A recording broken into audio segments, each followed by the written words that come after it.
The hosts and guests on Everything's Messy podcast are not licensed healthcare professionals. The discussions in our episodes are not personalized medical advice. Always consult a qualified healthcare provider for medical guidance. Never delay seeking professional medical advice or emergency assistance because of our podcast. We encourage consulting with a healthcare professional before making any significant health changes. By listening to our podcast, you agree to the disclaimer. Thank you for listening to Everything's Messy podcast. Discipline versus motivation, right? And I think for me, it's not a more powerful thing is purpose. So let me, and when I say purpose, that purpose has to be a bigger purpose than yourself. And I'm going to give you an example that's going to make it so clear. And I love this example. So let's say your goal, right, was to work out, okay? And you got to work out at 5:30 in the morning, let's say, and you look outside and it's like super rainy, just pouring rain, and it's freezing, and it's so windy. I mean, it's like horizontal rain, and you're just like, there's this puddle all the way to your car, and you're like, no way I'm going out in that. Yeah, you say these words. You say, I am not working out today. I am going to stay home. I will work out tomorrow. Now, let's take the same scenario, right? The same scenario. It's dark outside, windy, raining, cold, puddles, everything. But it's 2:30 and it's time to pick up your kid from school. Mm-hmm. The kid's sitting out there in the rain. Do you need to be motivated or disciplined to do that? Hey, welcome to Everything's Messy podcast, where we celebrate the beautiful but messy life experiences that most, if not all, people go through. Get ready to embark on an exciting journey through the raw and unfiltered stories of everyday people. Here, we dive into messy realities of life, from making messy mistakes to triumphs and everything in between. Are you sensing a theme? That's right, it's messy. But this just isn't about the mess. It's about finding strength and resilience in the midst of it all. We'll explore how health, fitness, and wellness play a crucial role in navigating life's twists and very messy turns. And we'll challenge conventional systems, because sometimes the most unconventional paths lead to the greatest discoveries. Join us as we embrace the messy, beautiful, and endlessly fascinating stories. Each episode is a testament to the power of our messy journeys and the beauty that emerges from the mess. So grab your favorite beverage, coffee, sparkling water, whatever it may be, and prepare to be inspired. Are you ready? Let's get messy. All right. Hey, messy people. Welcome to Everything's Messy podcast. I am your messy host, Sarah Wilson. I have with me today, Steve Hochman. Welcome. Thank you. Happy to be here. Very excited for you to be there. There's a lot of mess I want to get into. I've read a bunch of stuff that you've put out there, so I'm excited to go through it. First, here on the show, we always talk about our messy stories and how it all began. And I love the jumping off point with that. So why don't you get into your messy story? Yeah, let's do it. And, I guess it's important just to know like where someone's coming from, how they arrived at where they're at. So you could kind of understand, why they're saying what they're saying. Sure.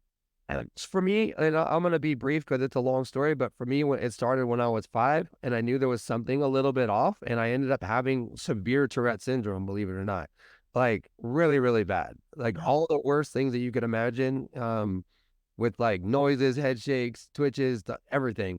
And so all the way up until my last year of junior high, it was pretty bad. And so I kind of was behind socially a lot, just sort of being an outcast. I don't know if that's why, but I was just mentally way behind. And so everybody thought I was stupid. I didn't really have any friends, even though I ended up being an All-American athlete later in life and getting a full scholarship and all that stuff. I was always picked last. Like I wasn't even picked. I was just the guy that was left over. And in my inside, I guess I've always been blessed with the superpower of positive attitude. So I never believed I was my situation. I always felt what I was going through was temporary. This is just what even though I'm picked last, I didn't think, oh, I'm a shitty athlete. I was just like, well, for some reason, they don't see what I see in myself. So whatever. And I ended up, my dad was a con artist. I didn't know it at the time. I thought he was the greatest man in the world, just had really bad luck. I didn't know he was a professional con artist. So we were always getting kicked out of house to house. In my senior year of high school, we got kicked out of our final house and we were homeless. So I was living in a car and I decided I was going to get a scholarship in football. I had no reason to think I was going to get a scholarship. My first year ever playing football was my sophomore year of high school. And like I said, I was picked last every year before that. But I've never Wow. to do this, and I ended up becoming All-American, getting a scholarship, #1 ranked, University of Miami. And I got there. It was great. Again, I was mentally underdeveloped. I ended up, long story, my dad was gonna kill himself if he didn't get this money, or else he was gonna have to go to prison. And I thought he was framed. I didn't know that he was a con artist still. I didn't know. God. I took a bunch of caffeine pills because I was studying for finals, trying to get him this money, and I ended up having this massive anxiety attack, and it actually lasted for like 7 years. So for 7 years, I couldn't take a deep breath ever. I would have like 30 anxiety attacks a day, and I ended up like just sort of eventually just dropping out of college and um basically just being stuck in my house. Like I couldn't even leave the house. Um, a lot of the reason was I didn't have the mindset and the tools that I have now. I just didn't figure them out on my own at the time, and I didn't have a mentor that just laid it out for me. And that's why I love mentoring people, because it makes such Sure. difference. And then I ended up, I was obese. I was like 300 pounds, anxiety, high blood pressure, everything. I ended up learning this really specific way of nutrition, which got me lean really quick. People, So just really quick, if I could, so you're talking about being unhealthy and overweight, and this was before or after you became the All-American? this is after. So I dropped out of college, and I had so much anxiety that all I did was eat and not work out. And I don't have the genetics to be lean. Like I've been very lean for the last 24 years, but I'm not genetically inclined to be that way. So just me being normal and not working out, in my 20s, I was like nearly 300 pounds, and, blood pressure medicine, everything. I thought that's just how it was going to be. Um, So very quickly, your story was very messy. yeah, Overcoming Tourette's, going through the fields with your father, like, all day. yeah, that's a lot to go through. So I can sort of understand the anxiety, right? That's a lot to have to get through. Yeah, for me, the anxiety was a weird thing. I remember when it happened, like when I took those caffeine pills. At the time, I didn't even drink coffee. So me staying up from trying to have midterms and study, I just had ACL reconstruction. So I blew out my knee my freshman year. My dad was going to kill himself in like 17 days, 16 days, 15 days, 14 days. And when, And he laid that on you. oh, That was, yeah, I had to get him this money or else he was going to kill himself. And I'm like 18 in college trying to get him this like holy car. cow. And then taking those pills, something in my brain just broke. I know it broke on that day. And I was sitting in a football meeting. I started blacking out. I looked down, my shirt was moving from my heartbeat racing, and they took me to the hospital. They thought I was on cocaine or drugs. I don't even take drugs. I never got into drugs or anything like that. And really they finally figured out that it was an anxiety attack. So I'm like, oh, big deal. I'm just gonna go home and sleep. I'll be fine tomorrow. So I wake up in the morning. I had like seven anxiety attacks in the first hour. It was just like nonstop. My heart would just race. I couldn't breathe. And it just got worse and worse. And it literally lasted like 7 years, and it was, yeah, it was dark. Well, and this is where we can see the physical side maybe hasn't caught up to the mental side yet, but your body's trying to tell you something. It's like, whoa, whoa, whoa, time out. This is incredible. Your thought process controls so much of your life. And, the reason why I've dedicated my life to helping people is because people have helped me along the way. And I saw what a difference it made with me when I had mentors that took the time to really change my life. And I know that's what my purpose is. I went through all the stuff that I went through so that I could sit here and talk to you and have some substance to talk about and say, look, this is where I was. Let me show you how to get out of it. And let me tell you what helped me. And I think it could help you too. And that's why I'm here. I love that. Jeez. You're going through the field. I'm trying to catch up with like all the things. And I don't mean to laugh. It's just No, you yeah. can't make this up, right? This is just Mhm. this is your life. This is what's happened. And it's like, there's another bam, there's the next thing, there's another, and it just keeps coming. And you should be So able to laugh. You should be able to laugh because, I mean, honestly, like you should have a sense of humor about any situation you're in, even the worst situations. If you could laugh, then you could take the first step to get out of it. sure.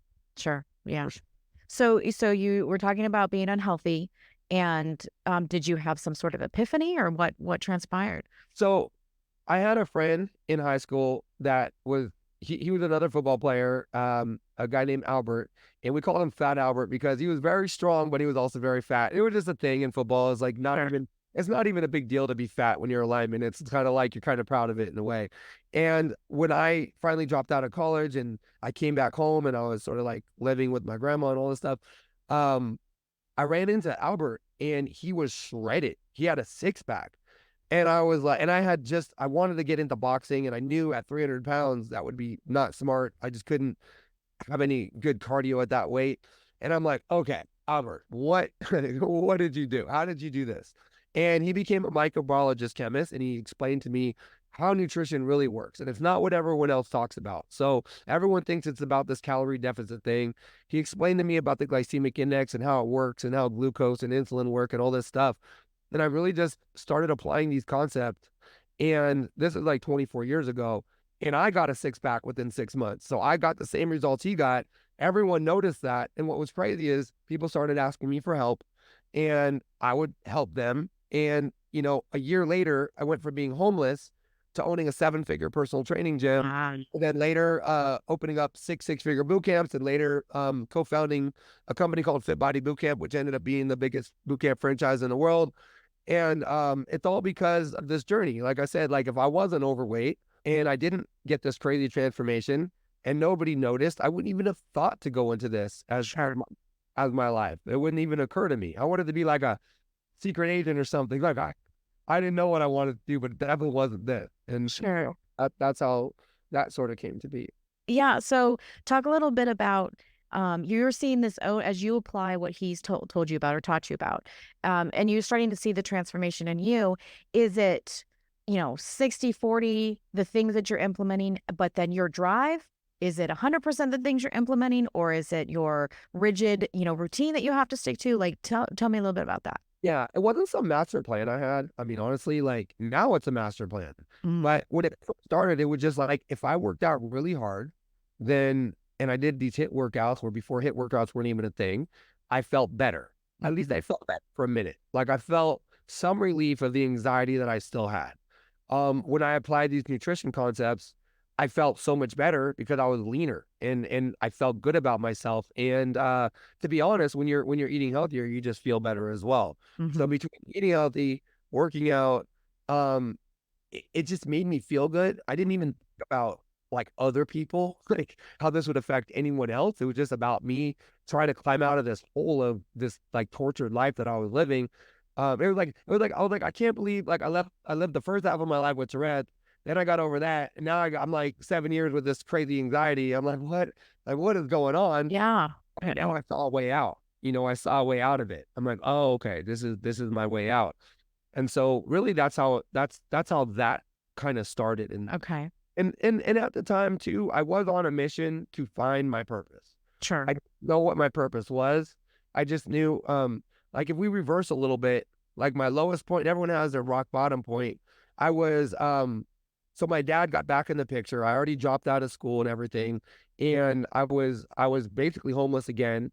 He was sleeping on the couch of this assistant pastor of this tiny little like ghetto church in Fontana. So my dad, he's on the couch.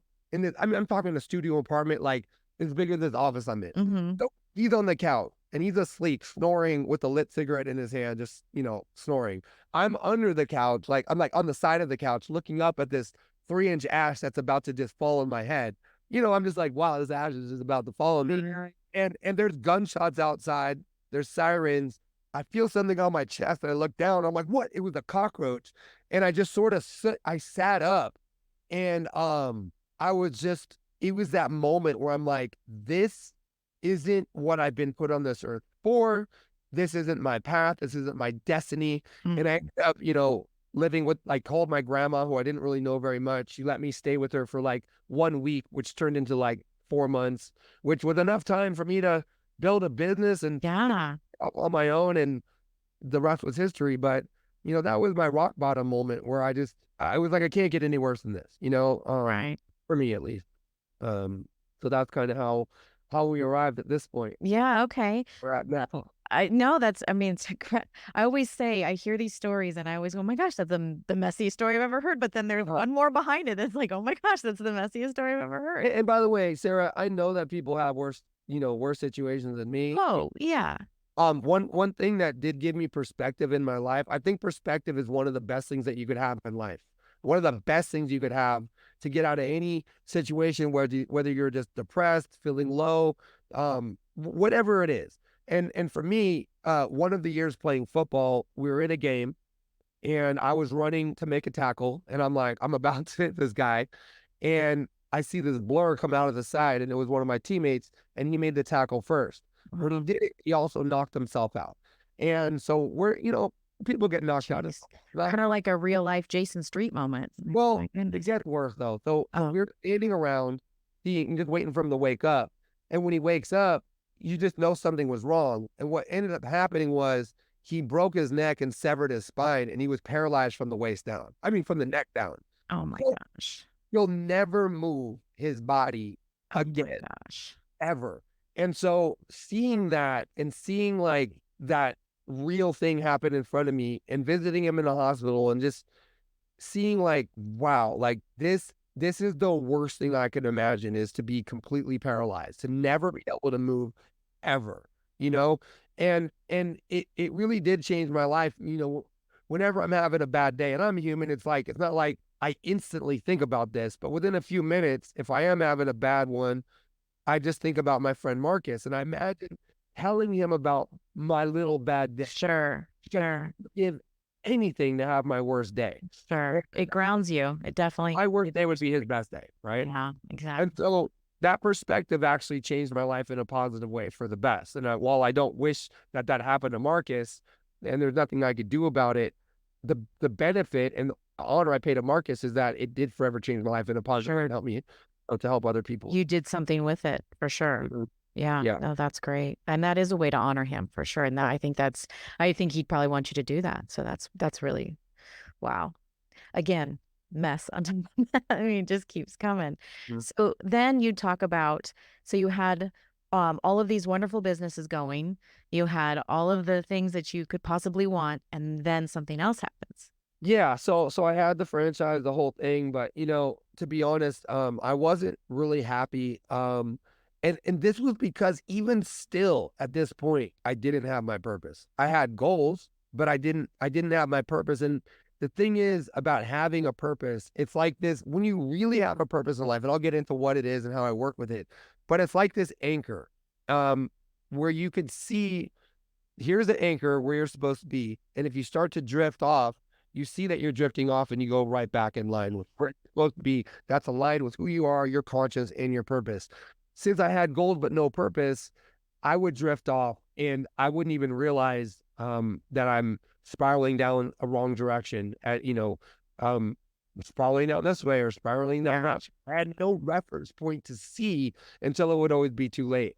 And so, and at the time I was in a pretty, not the greatest marriage in the world, which like I've been very happily married for 10 years now. And I have a whole thing about how to find your perfect person and how that, and I could talk about that too. But basically my purpose really, I would say where it really crystallized was about 5 years ago, where I really just realized that for me, m- when I feel the most value, when I'm the most aligned with who I am, is when I'm helping people. But what I realized is you can't give that which you do not have. So and this goes for parenting. This goes for parenting. This goes for like any walk of life. So if my purpose, which it is to help the most people in the most ways as much as possible, right? And it sounds kind of generic. Oh, you're here to help the most people in the most ways. Okay.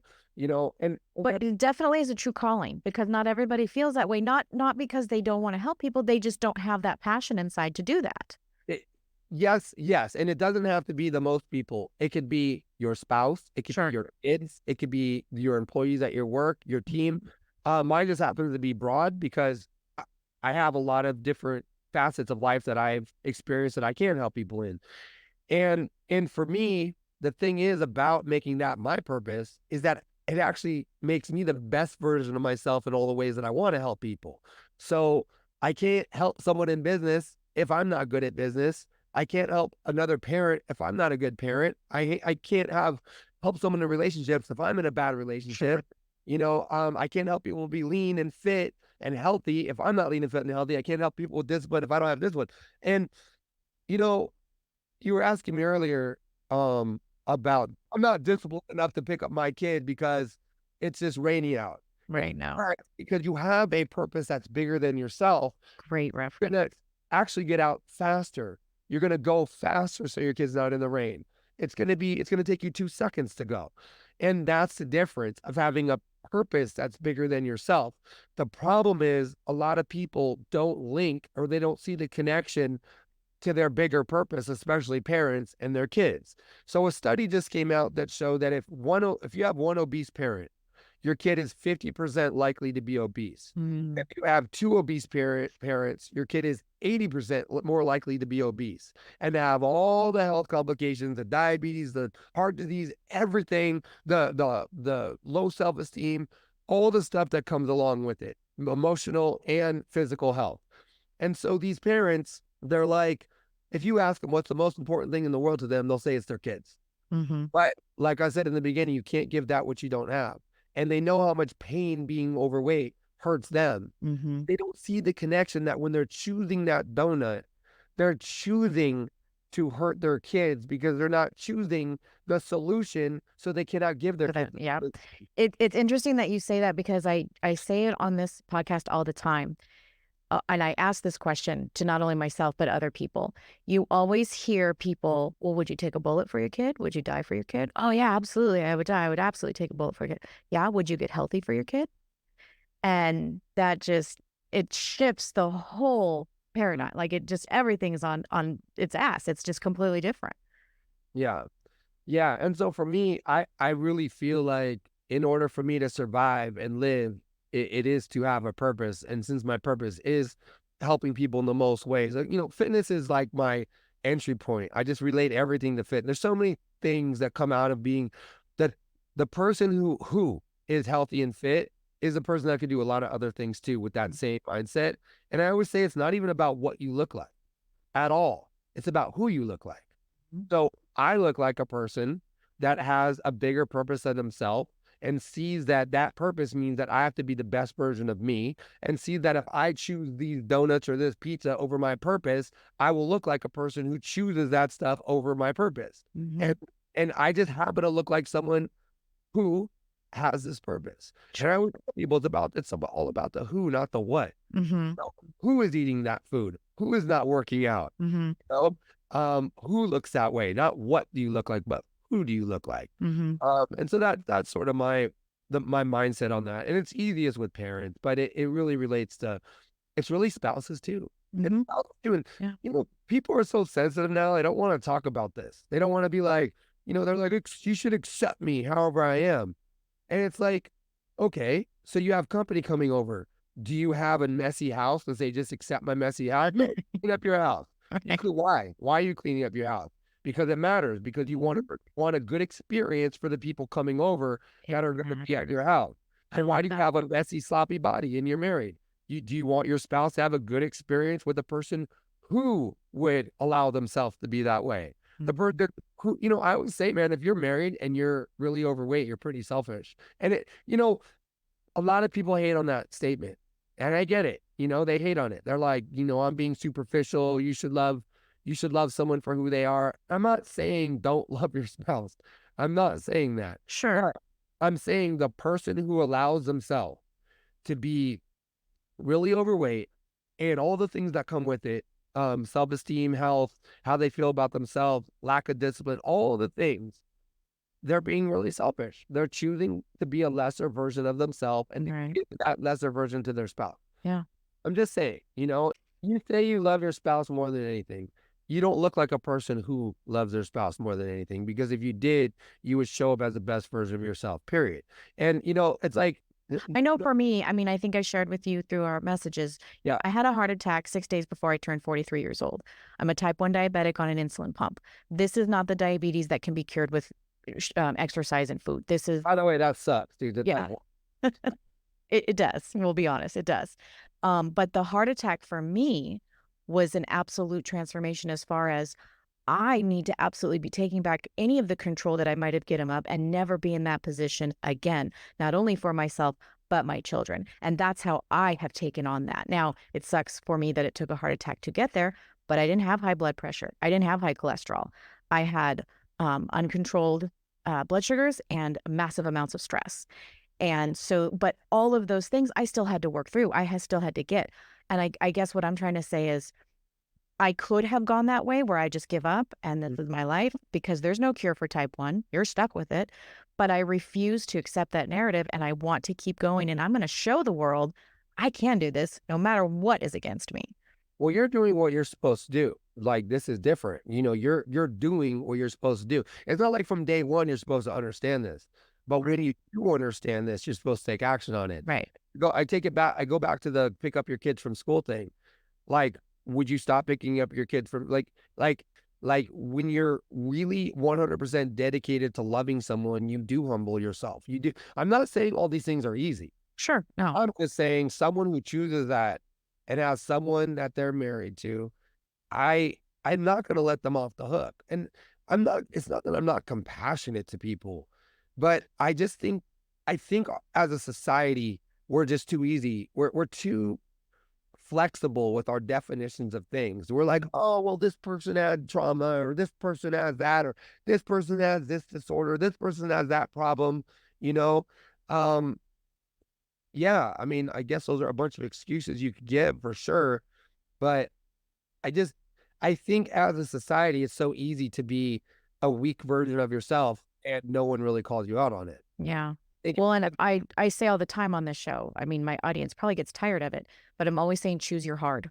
Is it hard to go to the gym in the morning? Absolutely. You do it every day and it gets monotonous or whatever it is, but isn't it hard 30, 40 years down the line when you're unhealthy and you're struggling with these issues? And it's choose your heart. Which one would you rather put the energy into?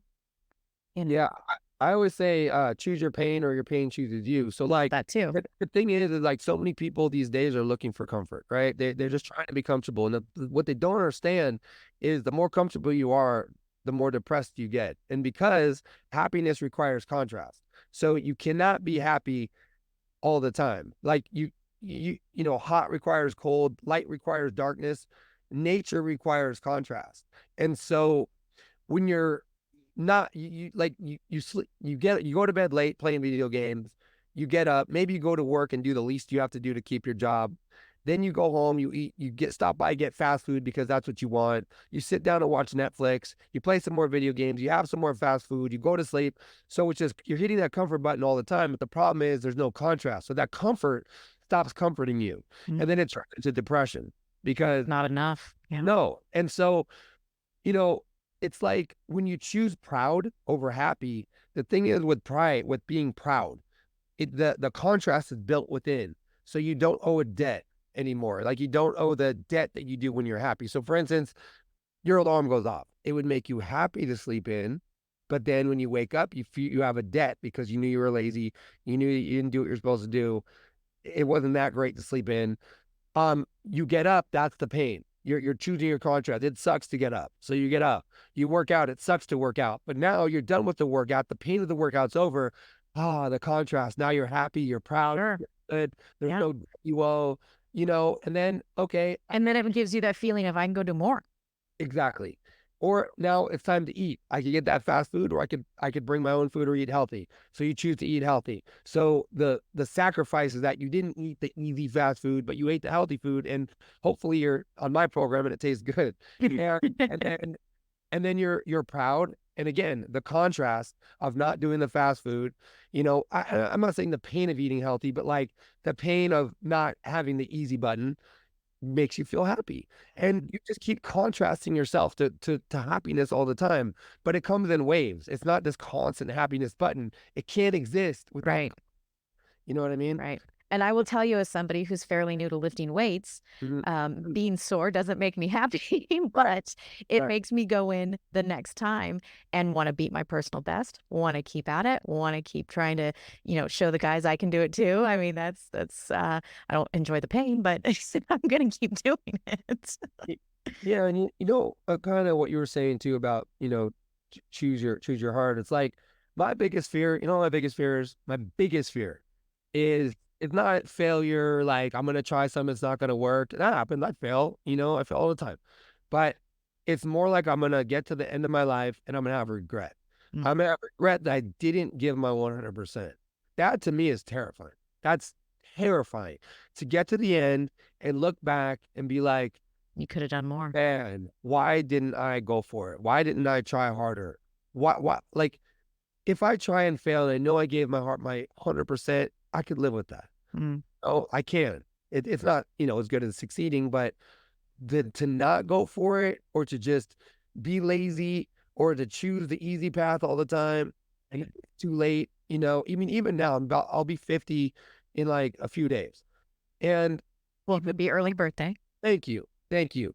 Even now I look back and I'm like, gosh, what could I have done better or different? And like, luckily I feel like I have worked my ass off for the last 20 years. So I don't have very much regret, but that's the only thing that scares me is imagine how many people get to the end of their life and they didn't work out. They didn't live that healthy life. They didn't go for it. They just sat there, did a job that they hated, never went for their real dream because they were afraid they might fail, you know, settled in a relationship that wasn't even that great. And now they're at the end and they're like, what was this all Mhm. for? What was this? What was I supposed to do? Wow. You know, that's to me, if you could keep that in your mind, you know, I think it's one more factor that just keeps you pushing forward. Yeah, I agree. And so that kind of, well, let me back up a little bit because we were talking about all of the messes you had. Then you had this giant empire and it was really successful, but then something else occurs. You lose the business or something happens. Yeah, well, so uh, I was in a bad place in my head. Like I wasn't to be honest, you know, gr growing up, being like the guy that everyone thought was stupid, um, not really having any friends, being embarrassed to ask a girl out because I didn't want her to have to explain why she's with me, you know, it, it I got really popular really fast Mm. in the fitness industry. Um, the person I partnered with had a pretty big following, so their following became, started following me. And I became like the leading guy for a while in the fitness business space. And we were doing, seminars and like in this little world, I was like a superstar. But the thing is, I wasn't ready for that. I wasn't ready for it. It happened too fast. My ego got too big. I started thinking I was way more important than I really am. So it sort of emboldened you, right? Yeah, I didn't really have a purpose. I started believing my own hype and my own bullshit, and it just put me in this really bad space. And um, we ended up splitting ways in the company, and I just I was kind of miserable. I took a really bad deal. That was something I do regret. um, I got some really bad business advice on how to sell my half of this giant company, and I ended up selling it for pennies on the dollar. And it was just it was a learning experience. It was definitely a big learning experience. I had a friend who was a business consultant that did me wrong in that particular deal. And, and so, yeah, so I ended up, I also just really wanted to get out so bad that I didn't take the time to do a good business deal because I really saw the path I was going down. The whole con artist thing with my dad, those genetics were inside of me. And while I was never a con artist, I believe that sometimes the genetics of your parents are in you. And I had this like pull to the dark side. I had this Mm. real dark pull in me that I felt myself teetering on the edge of going down that dark path.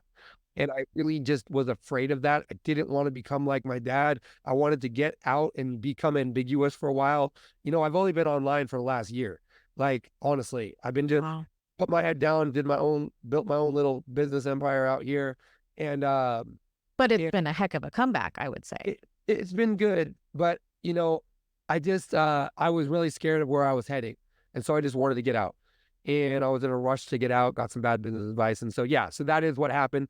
Um, and it's funny too when I still see these fit body boot camps around. It's funny because like I remember making up the name in my living room and like, it's just weird. It just It's reminds a part of you. it is, and it reminds me of just where I was at the time. You know, um, it also comes back to like choosing your partner, like you're not your business partner, but your like spousal partner.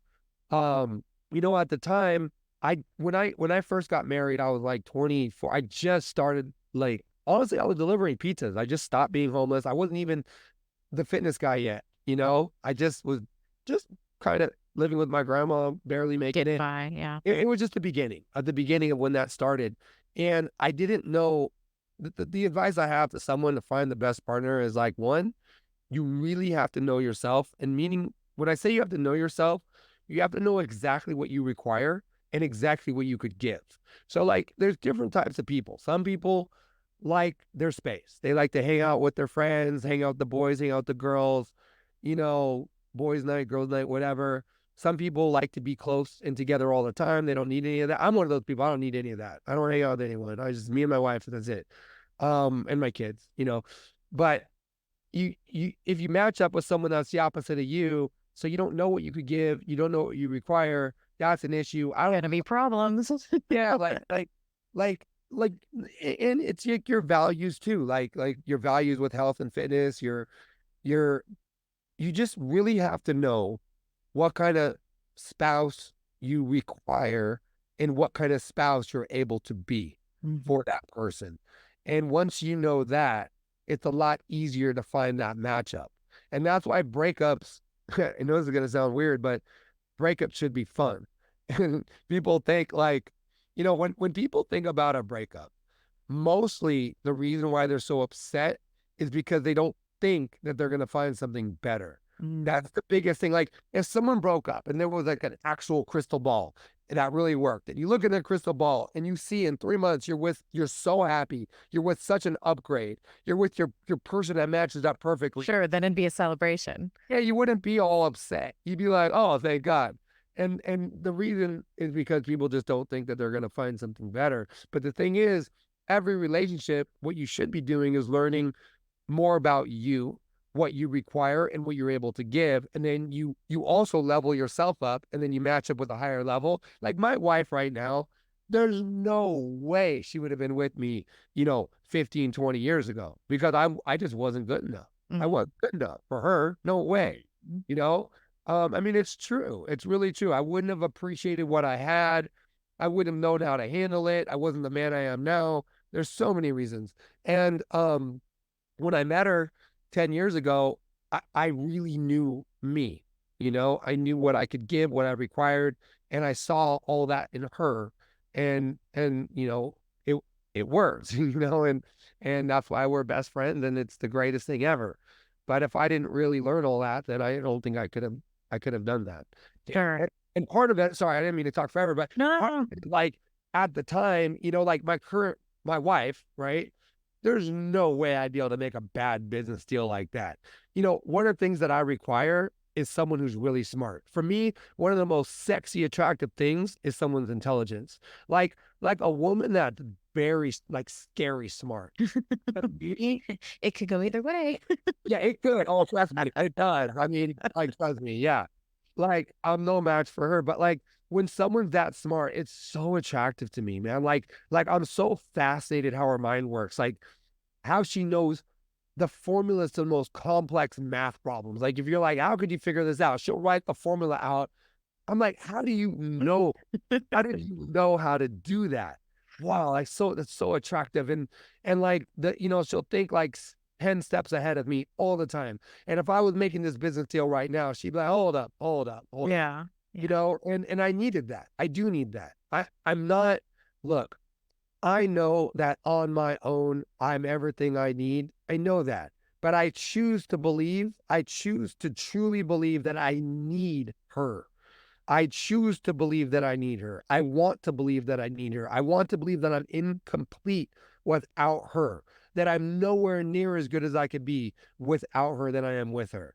I love feeling like that. I love thinking that, and I love believing that. And I don't really care what anyone thinks. A lot of people are like, "Oh, you depend on something like that." I don't care. You can fuck off. This is what I like. But that's you knowing exactly what you need and Yeah. that you what you require. And so when people say, well, it just takes commitment, I take it a step further and I say it's committing to bringing to the table that better version of yourself.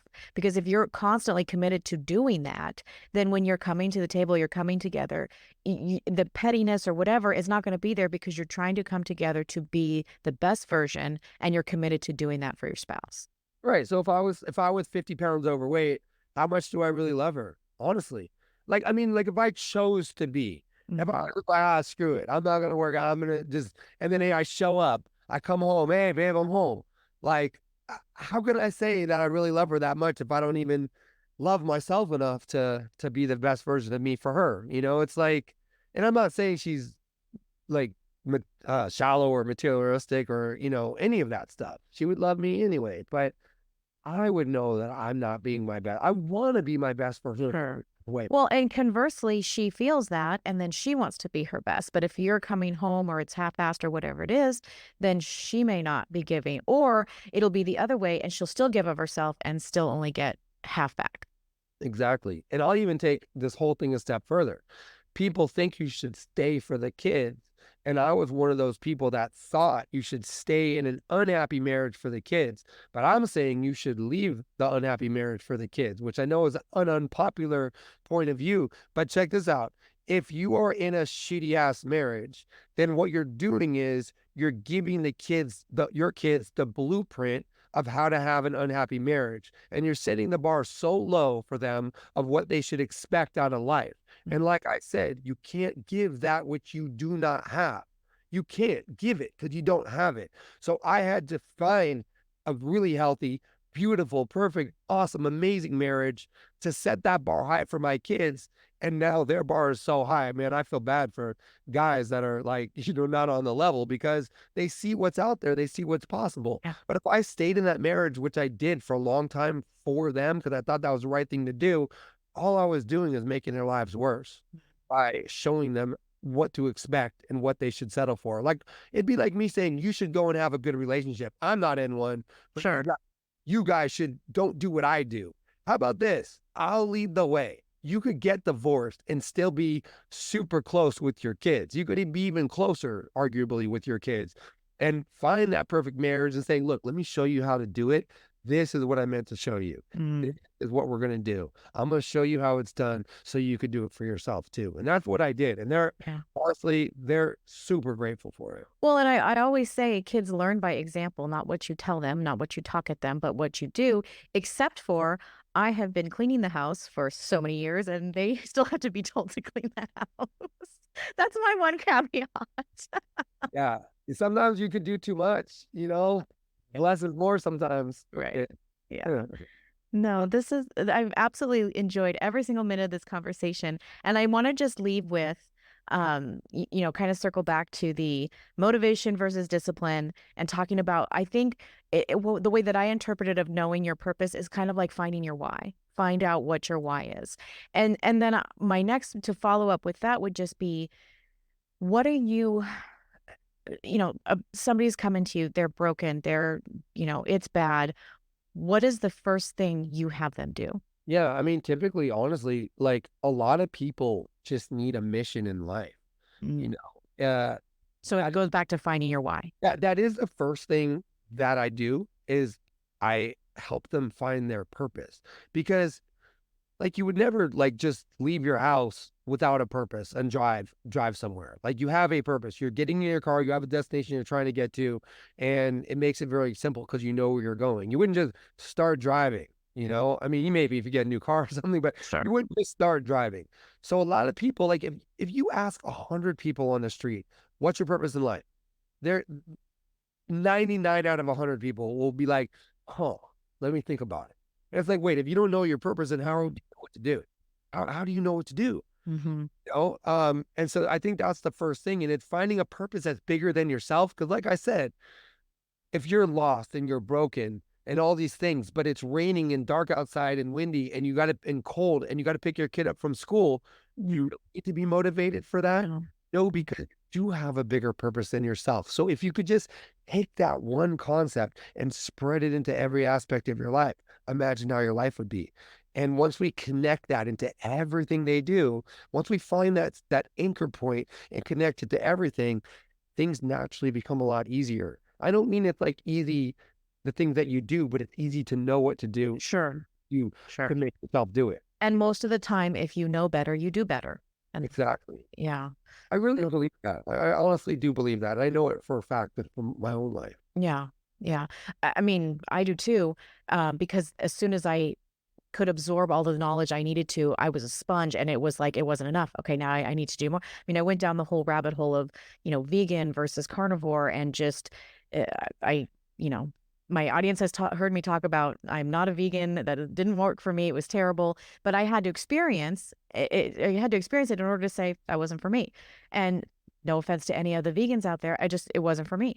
And so, but you have to start trying these things, right? And to get to the next step. And I'm not a quitter. I'm not going to quit. I'm going to keep going until I find the right formula. I find the right, right way.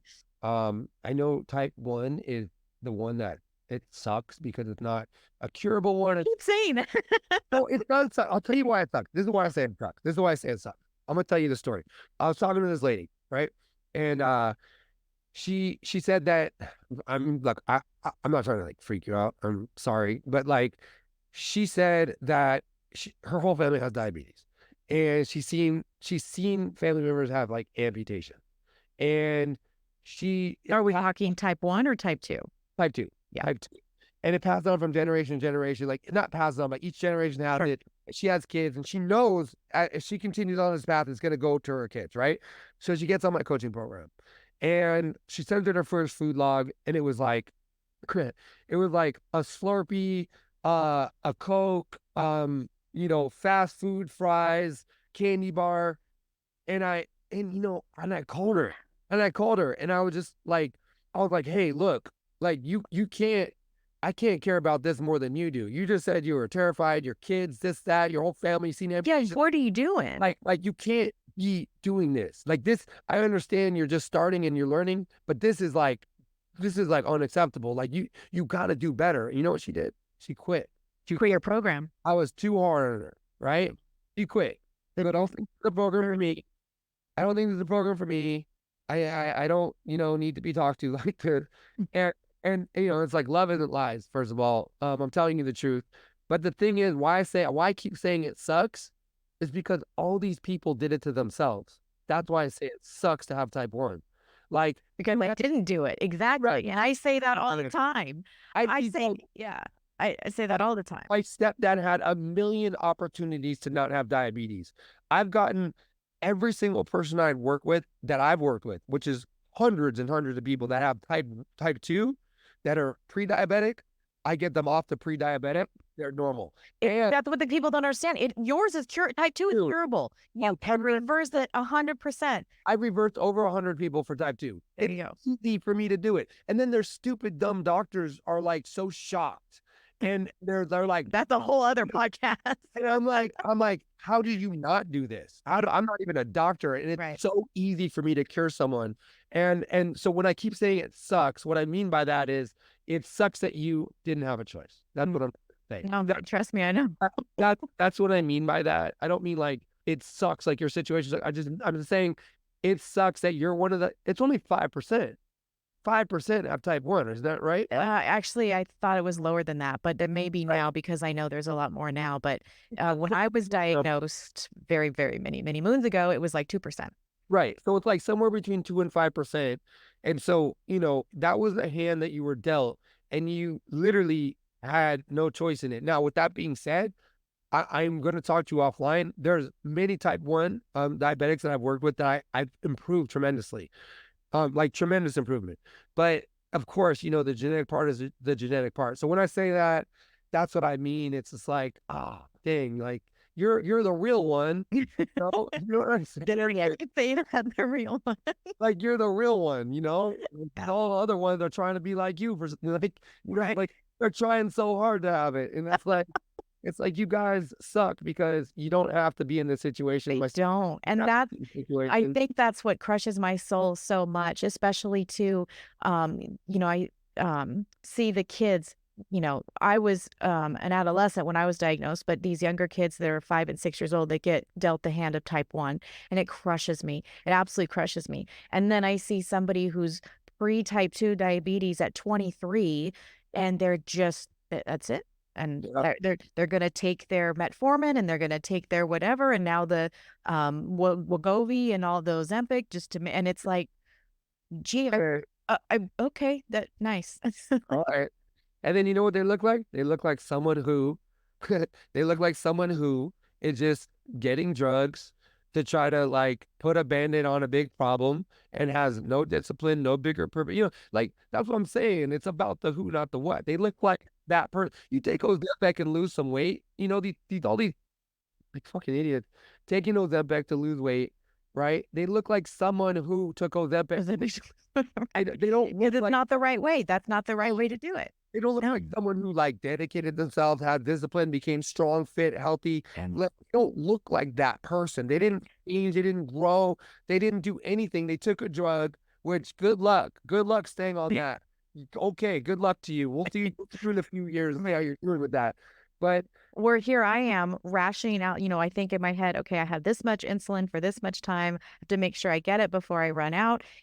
There's a chance if I go to sleep and I don't catch my low, I can die. There's a chance if I don't take this medicine, I can die. There's a like, it's just it's crazy. That's what I mean. it's messy. That's why I feel that way. I'm like, damn, like, but like, I when we get off, I will give you a couple things. Appreciate that. Tremendous difference.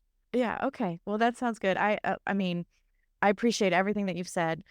I feel like there was like 3 and 4 different podcasts within that whole, or like, I would love to have you back on if you'd willing to come back on. Well, I do, in about 3 months, 4 months, I have a book coming out. So I was just gonna say, why don't you tell us about what you got coming? I'd love to come on afterwards. Yeah, it's called The Three. It's about, my 3 rules of nutrition and mindset and all that stuff. And, it's the way I do it is just very different. I don't count calories. I don't weigh food.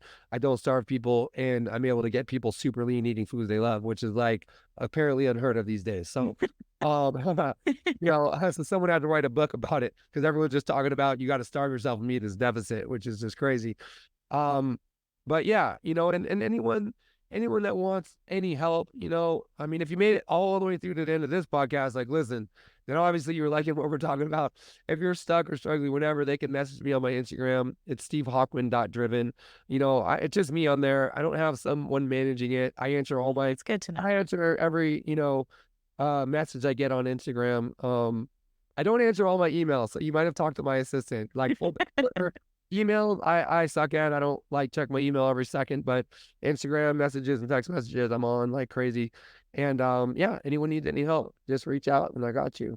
That's wonderful. Well, thank you so much for taking the time, Steve. It was definitely a messy hour, but it was absolutely fabulous, and I loved everything that you had to say, and I really appreciate it.